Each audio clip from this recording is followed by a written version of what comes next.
Tu as dit, nul ne peut voir ma face et vivre. Mais de l'autre côté, il dit, je vois constamment la face de Dieu. Il ne livrera pas mon corps dans les séjours des morts. Il ne permettra pas que mon âme se la corruption. On rassemble, on dit que c'est la parole. C'est comme s'il y a contradiction. Parce qu'on dirait que mais Seigneur, tu t'es contredit toi-même. Comment laisser le fermer? Mais quelqu'un vous dit, moi je montais, je suis allé et j'ai vu la face de Seigneur. Alléluia. Alléluia. On retrouve les deux langages dans la parole de Dieu. Pouvons-nous avancer? Et si nous comprenons convenablement. Et c'est de comprendre bien. Parce que bien aimé dans les Seigneurs, écoutez que je vous dise. Vous savez, la prédication, c'est comme un serpent. Si tu viens bien aimé me saisir au milieu, le serpent va te mordre. Alléluia. Mais la bonne pratique, pour saisir le serpent, il faut le saisir à la tête. Tu commences au commencement, tu achemines avec lui et tu pourrais le saisir. Mais si tu viens le saisir bien par le milieu, le serpent va te mordre. Mais quand vous lisez ça, la plupart même des hommes de Dieu qui nous prêchent, ils ne voient pas ça. Ils ne voient pas bien aimé, je pourrais dire comme contradiction. Mais je n'ai pas encore confirmé que c'est une contradiction. Parce que tout ce que nous avons dans la parole de Dieu, nous devons convenablement expliquer cela. Pourquoi Dieu a laissé la parole qu'il a dit à Moïse, il laisse encore la parole de David, il les met ensemble et il appelle ça parole de Dieu. C'est ça même la science de Dieu. C'est même ça la mathématique de Dieu. Alléluia. Alléluia. Maintenant, c'est lui bien-aimé qui nous éveille l'esprit. Dans ces choses, c'est Job. Alléluia. C'est Job qui a aussi compris ces langages. Lisons. Job 33. Nous appelons notre frère Job de passer devant pour nous parler. Notre frère Job est déjà là. Maintenant, notre frère Job nous dit allons-y dans Job 33. Et il dit prenez-moi les versets 14 et 16.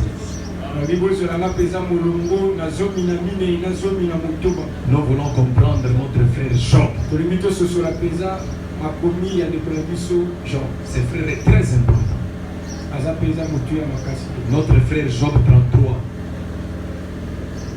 14 à 16.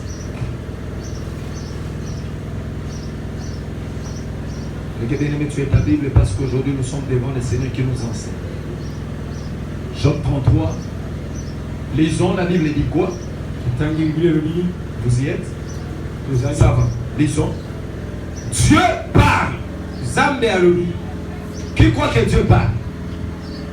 Dieu fait quoi? Parle. Dieu parle cependant, tantôt d'une manière, tantôt d'une autre. Et l'on n'y prend point garde. Arrêtons-nous d'abord là. Laisse ta Bible ouverte. La Bible, nous savons tous et nous connaissons tous que la Bible, c'est la parole de Dieu. C'est ça, non? Maintenant, Job nous dit ceci. Dieu parle. Cependant, tantôt d'une manière, tantôt d'une autre manière. Alléluia. C'est-à-dire, Dieu parle d'une manière. Il y a une première manière de parler de Dieu. Et à part la manière de parler, il y a aussi une autre manière.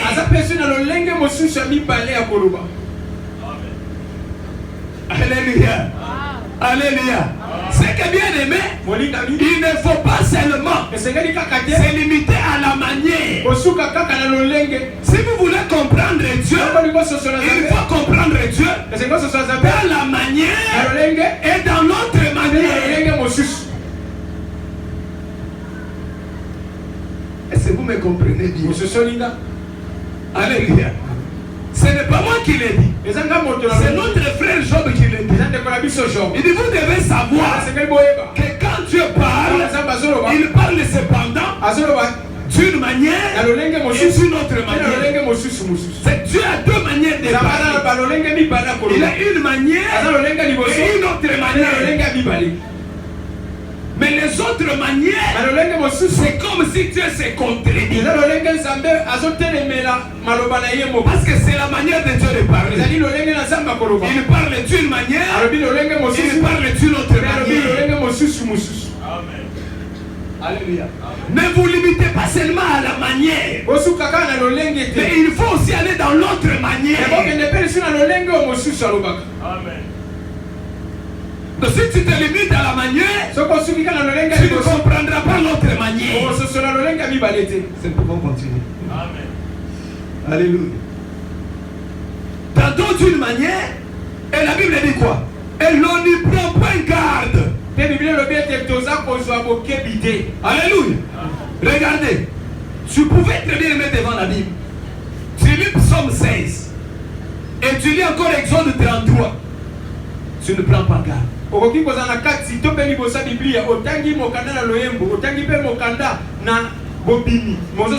Tu ne prends pas garde. Pourquoi? Parce que tu n'as pas compris la manière et l'autre manière. Voilà pourquoi, bien aimé, les gens qui ne comprennent pas la Bible, ils sont en train de nous embrouiller inutilement. Alléluia. Moi, je ne peux pas donner mes oreilles à mes musulmans parce qu'ils ne comprennent pas l'autre manière de Dieu ni la manière. La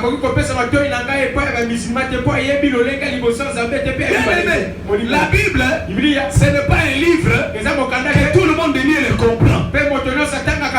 Non, non. Parce que la Bible dit, Dieu parle d'une manière et d'une autre. Je vais vous le prouver. Et vous allez voir bien, mais si les gens ont la facilité de le comprendre. Écoutez, qu'est-ce qu'il dit ceci? Il parle par des songes. Ici, je voudrais que tu enlèves ton songe à toi. Parce que quand toi tu ne rêves qu'une manière, tu ne rêves pas l'autre. Est-ce que tu as déjà rêvé les deux manières? Alléluia.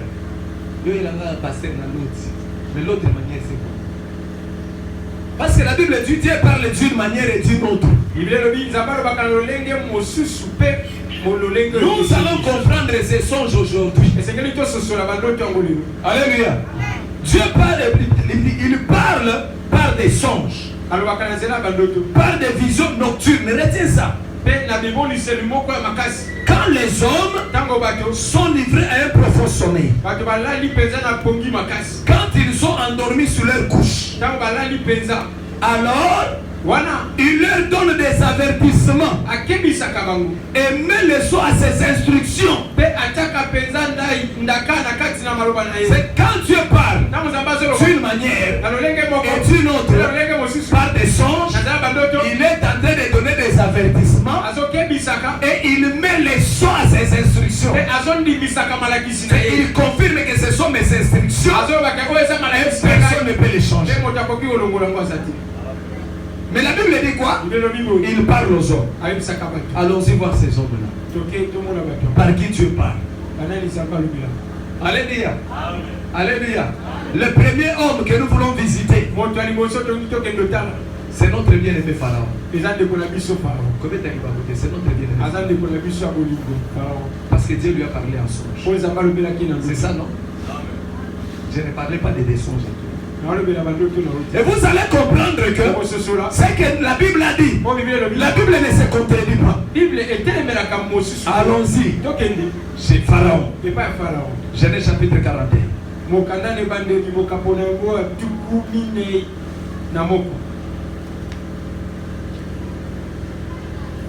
Genèse chapitre 40. Premier verset jusqu'au 7e verset. Écris d'abord ce que nous allons lire. Genèse 41, du 1er au 7e verset. 7. Et nous sautons, nous lisons versets 15 à 16.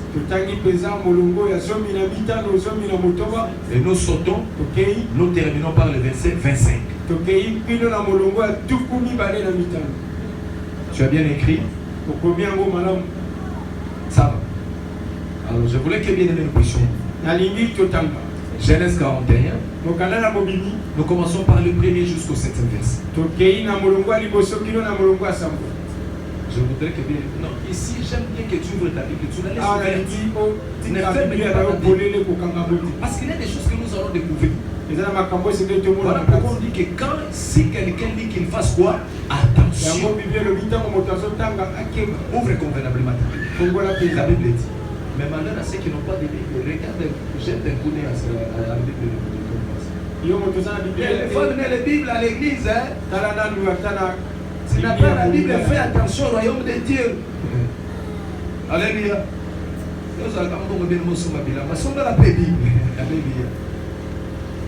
Genèse 41. Je lis dans le nom de Jésus. 2 ans plus tard, le pharaon fit un rêve. Nous connaissons bien que le rêve, on ne le fait que pendant la nuit lorsque l'homme est dans le profond sommeil. Job nous dit, il parle lorsque les gens sont comment? Dans un profond sommeil. Et Dieu vient faire quoi? Le parler. C'est ça, non? Maintenant, ici on nous dit, 2 ans plus tard, le pharaon fit un rêve. Il s'est trouvé au bord du Nil. Il vit sortir du fleuve 7 belles vaches bien grasses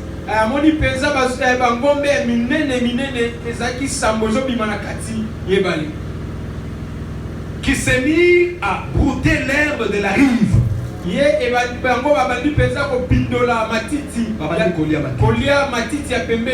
Puis 7 autres vaches affreusement maigres sortirent à leur tour du fleuve et rejoignirent le premier sur la rive. Les vaches maigres dévorèrent les vaches grasses. En ce moment, le pharaon se réveilla. Donc, il était dormi. Il se réveilla. Puis, il s'est rendormi. Il fit un second rêve. Il voyait 7 beaux et gros épis de blé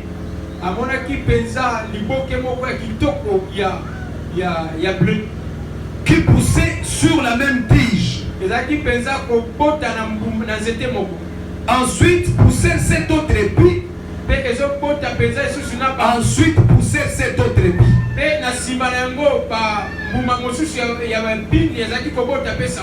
Tout rabougri est desséché par le vent du désert.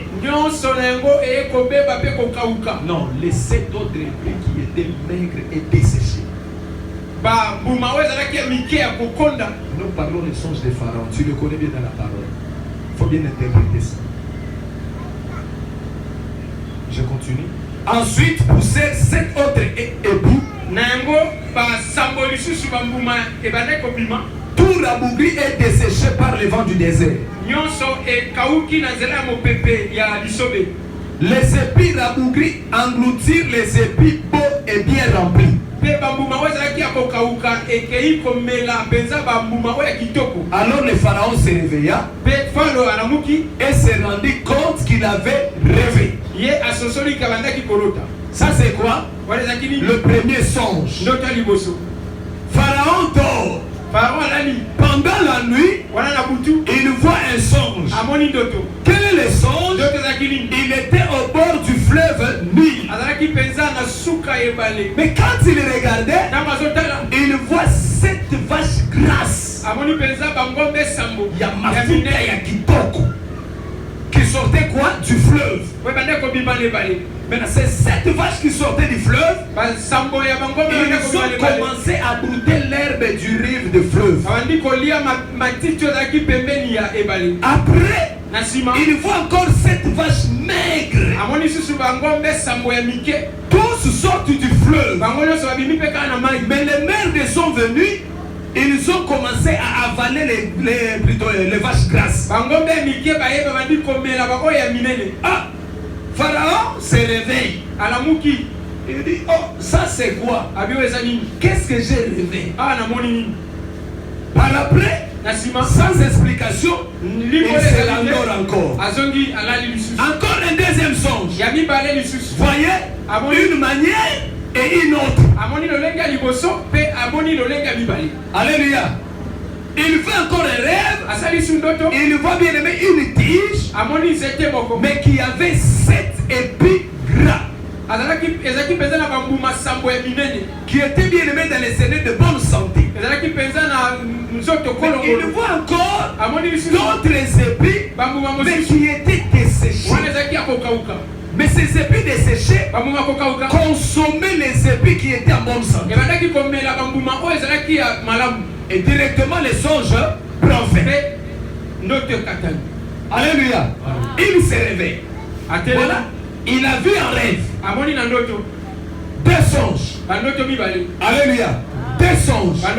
Le premier songe concernait les vaches. Le deuxième songe concernait les épis. Saisissez-moi convenablement. Alléluia. Je suis en train d'expliquer la manière et l'autre manière. Alléluia. Il voit les vaches et il voit les épis. Alléluia. Il voit les épis. Il se réveille. Maintenant, bien aimé, il cherchait quoi? Il cherchait l'explication de ces songes-là. Pour qu'on les fasse comprendre, c'était songe voudrait dire quoi? Alléluia. Je ne voudrais pas parler de moi, mais je voudrais que la Bible parle. C'est là que nous allons vers 15 à 16. Je laisse 41 seulement. 15 à 16 maintenant. Nous lisons. La Bible dit quoi? Bon, là je vais commencer par 14 pour bien comprendre. Le pharaon donnant l'ordre d'aller chercher Joseph, on courut donc les tirer de sa prison. On les rasa, puis il changea de vêtements et vint se présenter devant le roi. 15. Celui-ci lui dit, j'ai fait des rêves et personne n'a pu m'indiquer ce qu'ils signifient. Mais j'ai entendu dire que tu es capable d'expliquer les rêves qu'on te raconte. Écoutez ce que Joseph dit. Ce n'est pas moi. C'est Dieu qui peut t'en donner une explication satisfaisante. Répondit Joseph. Ça va? Qui donne l'explication? C'est Dieu. Ce n'est pas Joseph, c'est Dieu. Mais en réalité, c'est lui qui donne l'explication, c'est Joseph. Alléluia. C'est que Dieu prend la chair de Joseph. En ce moment-là, Joseph devient Dieu pour expliquer les songes. Nous devons bien comprendre la Bible. Alléluia. Maintenant, 25 dit quoi? Joseph dit au pharaon, tes 2 rêves ont le même sens. Dieu t'a averti, au moins des avertissements. Hein? Dieu t'a averti, je suis à 25 ans. Dieu t'a averti ainsi de ce qu'il va faire. Amen. Quand Joseph, on l'appelle, on le tire de la prison pour que Joseph explique les songes. Quand Joseph arrive devant Pharaon, Pharaon dit à Joseph, j'ai entendu dire que tu expliques les songes. En ce moment-là, Joseph vit cette gloire-là. Il dit non, non. Moi je n'explique pas les songes. C'est lui qui explique les songes. C'est Dieu. Alléluia. Mais il fallait que Dieu maintenant vienne et explique les songes devant Pharaon. Maintenant, au lieu que Dieu explique les songes, Joseph dit à Pharaon, je te raconte maintenant les songes. Qui doit expliquer les songes et qui doit écouter les songes? Alléluia. Dans la Bible, il y a à boire et à manger. Joseph dit, c'est Dieu qui peut te donner l'explication. Mais il fallait maintenant que Dieu vienne en ce moment qui dit à Pharaon, explique les songes. Joseph dit, c'est Dieu qui peut t'expliquer. Après Joseph dit, raconte les songes. Alléluia. Quand Pharaon raconte les songes, à ce moment-là maintenant, Joseph devient Dieu pour lui expliquer les songes. Maintenant il dit quoi? Il dit tes deux rêves ont tous le même sens. Et c'est vous avez désolé pour bien comprendre. Tes deux rêves ont tous le même sens. Qu'est-ce que cela veut dire? Les vaches égale aux épis.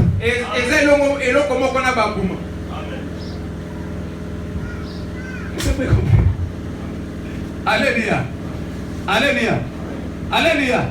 Les vaches égale aux épis. Alors qu'en réalité, dans le monde des espèces, les vaches sont dans le monde animal. Les épis sont dans le monde végétal. Pour Dieu, les animaux et les végétaux sont égaux. C'est-à-dire, si Dieu parle d'une vache, il va seulement parler en Dunda.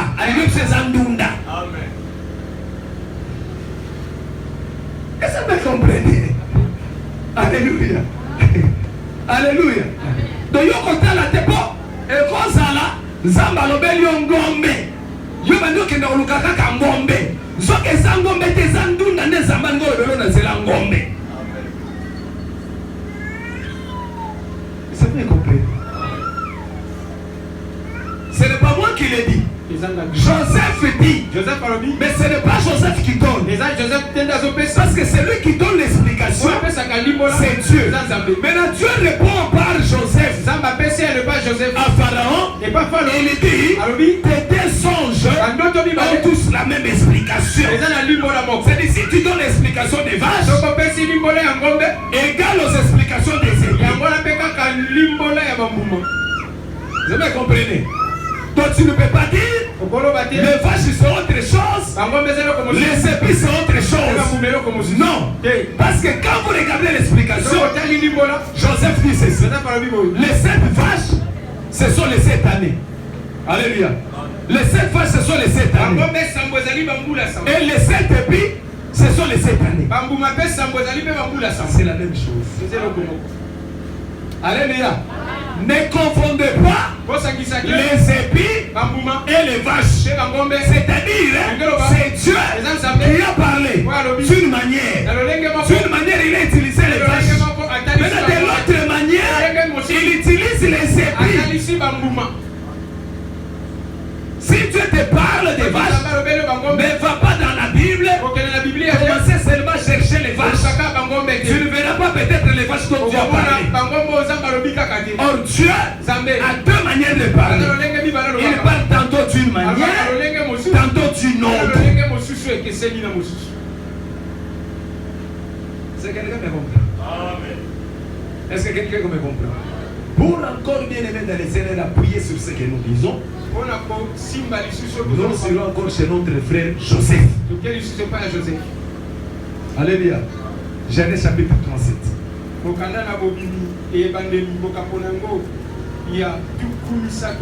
Notez ce que nous allons lire.